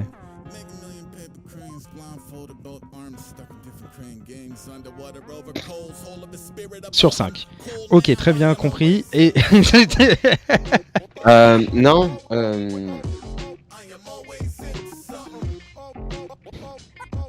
Ça sera coupé dans la VOD, hein, on parle de ça. Ouais, écoute, tu existes et tu es valide sur 5. Et pour donc Integrated Tech Solution de Aesop Rock, moi je dirais initié sur 5. Parce que Pink Panther, j'ai pas tellement envie de le noter, cet album. Je dirais déconstruit. Voilà. Mais là, je dirais initié sur 5. Oh oui, si tu veux. Allez. On va passer donc à la suite, mais avant ça, un petit moment de calme avant la tempête. Bon, on arrive bientôt à la dernière ligne droite de l'émission. On va passer après, bien sûr, à la rubrique qu'on aime beaucoup. Qu'est-ce que vous avez écouté? Ah oui, j'aime bien cette piste aussi, Living Curfew. Elle est pas mal aussi. En fait, il y a beaucoup de pistes qui sont... Même le Mindful Solutionism est très bien. Infinite Fear Goes Down. Enfin, Trigonometry, moi, je sais, elle me fait tellement barrer de l'histoire des pigeons. Je suis désolé, mais je vais pas m'en remettre. Et donc, on va passer peut-être à la suite. Qu'en penses-tu? Il n'y a pas qu'une histoire des pigeons, parce qu'ensuite, en plus, ça se développe sur toute une histoire de sa façon dont il a dessiné les trucs, les machins, son interaction avec un interlocuteur et les dessins qu'il a fait sur les pigeons. Enfin bref, il y a beaucoup de choses. Et elle est bien, elle est très très bien. Enfin bref. Et donc on va passer à la suite, et plus précisément aux All Tunes de la semaine, donc l'album qui est sorti il y a quelques temps, à savoir là c'est un album qui est sorti alors en 2020 je crois. Non, 2019. Il est sorti en 2019. Il s'agit de Titanic Rising de Weyes Blood. C'est pour ça que c'est pas si old, hein. Non, c'est pas si vieux que ça. C'est pas si vieux, mais j'avais tellement envie. Ouais. Hein. Oui, mais j'avais tellement envie de parler de cet album. Et je pense que toi aussi. Bon, si tu veux. Bah voilà, Weyes Blood. Alors, il faut savoir que cet artiste, donc, qui est donc Nathalie, son nom de famille, je me souviens plus. Mais du coup, tu voulais dire quoi sur notre très chère Natalie Merring? Voilà. Mais oui. Weyes Blood, ça a été un album qui a été particulièrement important pour moi, surtout en cette période de 2019, pré-Covid et après-Covid, parce que je l'ai écouté énormément en 2020, en grande partie à cause de Mara. Je peux même raconter les circonstances dans lesquelles j'ai découvert cet album. Alors, c'est un peu ridicule, mais c'est aussi très très drôle. Mara était en train de jouer à Yakuza 0 à l'époque, et il essayait de battre le record sur Outrider. C'est un défi qui est demandé par un personnage dans le jeu, et il avait mis cette musique justement pour se détendre durant cette partie de rage qui était en lui. C'était pas détendu du tout, c'est les PTSD. Et Je me donc, remets sur ce jeu-là un jour. je me souviens que Aidez-moi. j'entendais la musique en fond et je me suis dit, mais c'est étrange, c'est quoi cette musique? Ça a l'air cool et tout ça, est-ce que tu peux me l'envoyer? Et après, j'ai bouffé l'album pendant des mois et des mois et des mois. Et c'est devenu je dirais, un de mes albums favoris, réellement. Waste Blood avait réussi en 2019 avec Titanic Rising à nous sortir un album, mais monstrueux, incroyable. Un album qui aussi bien musicalement est bon, vocalement est bon, et en termes d'écriture est bon. Gros album très orienté années 70. Vous avez un peu un mélange. Par moments, vous avez des refs aux Beatles, vous avez des influences Pink Floyd. Oui. Et Mais pas seulement, hein. Tu as aussi des influences par exemple, King Crimson, tu as des influences de beaucoup d'artistes des années 70. Je pense par exemple, tu prends la piste Wall Time, c'est un peu un hommage, un peu certes plus calme de King Crimson, un peu. C'est la meilleure piste d'ailleurs.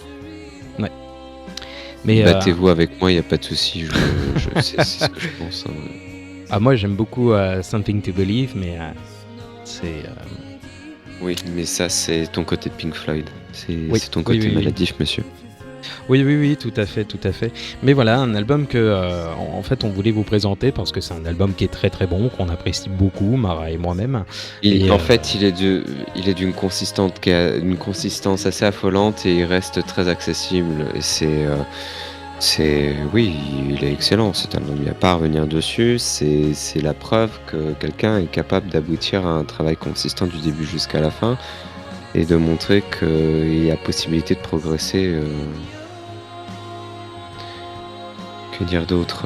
L'album, de toute façon, il est justifié par lui-même. Il est d'une grande consistance et A Lot's Gonna Change est absolument merveilleux. C'est une introduction extraordinaire avec quelque chose en fait de. C'est vraiment l'ouverture sur un album qui a une ampleur. Oui. Qui a une ampleur en termes de son, en termes de. Je sais pas comment dire. En termes de couleur musicale, il y a quelque chose de très. de très lumineux, de très clair, de très agréable. Tout à fait. Quelque chose qu'on retrouve un tout petit peu moins dans son album suivant, mais et encore, on retrouve encore un petit peu de cette lumière dans son album suivant, mais c'est très disparate. Il est beaucoup plus. Et l'Outrophile aussi et oui, il faut pas oublier que l'Outrophile aussi, je voulais qu'elle soit là pour en parler parce que cet album, elle l'a beaucoup apprécié aussi. Et donc voilà, un album. Ça fait partie des albums qu'on apprécie énormément. J'ai aucun problème à revenir dessus à titre personnel et parce que ça parle de beaucoup de choses. Ça parle de la façon dont on gère ses émotions.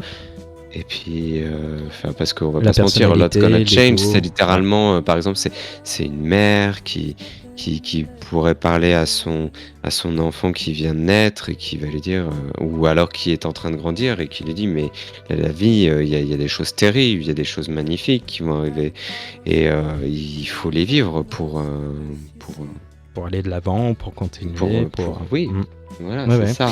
Puis Movies aussi qui raconte tout simplement l'apparence qu'on a auprès des autres et comment cette apparence peut à la fois nous détruire, à la fois nous sublimer. La culture aussi de la personnification. Tout ça dans un seul album en fait où ça parle de beaucoup de choses et ça avec une certaine beauté parce que cet album est d'une certaine beauté musicale qui fait que on adhère complètement. En tout cas moi je sais que cet album musicalement j'adhère complètement. Au niveau des paroles j'adhère beaucoup. Il y a des paroles qui par exemple je me souviens reflétaient beaucoup sur on va dire l'état psychologique dans lequel j'étais en 2020. Je pense à Movies par exemple, où tu as des paroles qui sont assez dures dedans. Et que je me souviens encore à peu près dans ma tête, mais que je vais pas dire pour éviter d'écorcher les paroles. Mais bref, un album très solide qu'on vous recommande chaudement d'écouter. Donc il s'agit de Titanic Rising de Weyes Blood. Clairement, on donnera pas de note parce que ça peut pas être noté. C'est un très très très très très très bon album qu'on vous recommande tous chaudement. Si, on va le noter lesbian culture sur 5 pour l'outrophile. Voilà. Et donc, on arrive à la fin de l'émission. Et on est même à la fin de l'émission. Et on arrive à la fin de l'émission. Et on arrive à la fin de l'émission. Tout à fait. Eh ben merci de nous avoir regardés. Bonne soirée à vous, bonne journée à vous. Et on se dit à la prochaine. Alors, on verra comment ça va se passer, mais on se dit quand même à la prochaine. Des bisous à vous, prenez soin de vous et à tout de suite. Et pour ceux qui sont sur Twitch, restez avec nous, on a encore un petit peu. Allez, des bisous, à tout de suite.